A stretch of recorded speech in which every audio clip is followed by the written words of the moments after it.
Hello guys, DCeric here, and I'm here to show you a little bit of Nintendo history. What I have here is the Nintendo Demoboy II. It allowed you to connect a Game Boy to the television screen. Alright, what you see here is the Demoboy II logo, which is located on top of the machine. On the back here we have two slots. One slot is already filled with the motherboard, and a second slot should have another one, but it's not in this model. Now what this allowed you to do, well, you connect the Game Boy to this part here, and if there was a second one, you'd be able to connect another Game Boy to do two players. Of course, there's the reset. I'm not really sure how that functions or how it works. And over here is the timer, which allows you to set the time for this system on when it turns off. Over here we have the power switch, which allows you to, again, turn the power on or off. On the side here we have an RF out, which allows you to connect to the cable input on the back of your television screen. Of course, there's your little switch there that allows you to change the channel you would like to have this connected to. Channel 3 or Channel 4.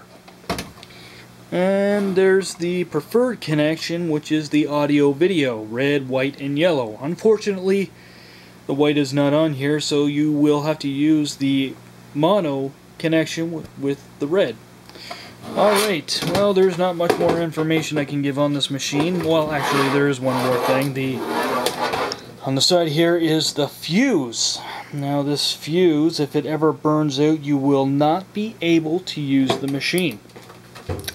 Alright, now I'd like to show you guys what this machine does when it's powered on.